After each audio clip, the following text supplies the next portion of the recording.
Karate journey শুরু হয়েছে class 4 থেকে। তখন আমি প্রথম কারাতে করা শুরু করি। এরপরে আমি ন্যাশনালে কয়েকটা গোল্ড মেডেল জিতছি, আর হলো একটা ব্রোঞ্জ। অ্যান্ড এরপরে আমার হলো ক্লাস 6-এ ইন্ডিয়া জম্মু কাশ্মীরে পেঞ্চাক সিলাতের জন্য খেলতে গিয়েছিলাম।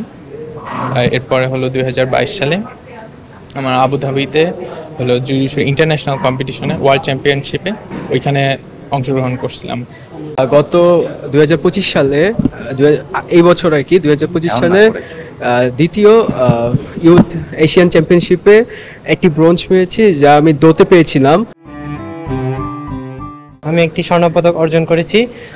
আমি নিজের ক্যারিয়ারের মধ্যে কৃতজ্ঞতা জানাতে চাই আমি আমার আব্বু আম্মুকে।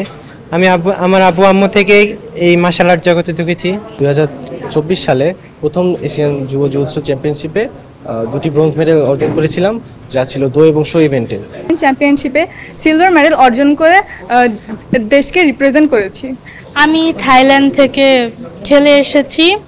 আমি ব্রোঞ্জ মেডেল নিয়ে এসেছি second Asian youth championship tournament থেকে। আজকে আমাদের প্রথম সংবর্ধনা অনুষ্ঠান এবং পরিচিতি সভাটা হলো। তো সরকারের কাছ থেকে আমরা আসলে জুজুৎসুর জন্য, এই কারাতের জন্য আসলে তেমন কোনো কিছুই পাই না। তো আমরা পরবর্তীতে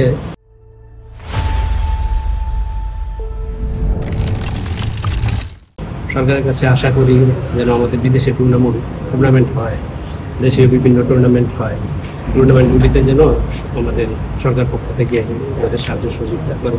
এই সংগঠনটা গড়ে ওঠে নাই বা এত দূরে কেন আসে, কীভাবে আসছে? তো অ্যাকচুয়ালি আমিও 40 বছর ধরে এই অঙ্গনের সাথে আছি। তো আমি যখন স্কুলে পড়ি তখন আমি পাবনায় থাকি। তো এটা ওখানে আমি প্র্যাকটিস শুরু করি। ওখানে থেকে আমি হয় না, নির্বাচন হয় যখন আর কি, তো ওখানে আমি ইনস্ট্রাক্টর হিসাবে নির্বাচিত হই। সম্ভবত এটা বাংলাদেশের প্রথম মহিলা কারাতে ইনস্ট্রাক্টর হিসাবে।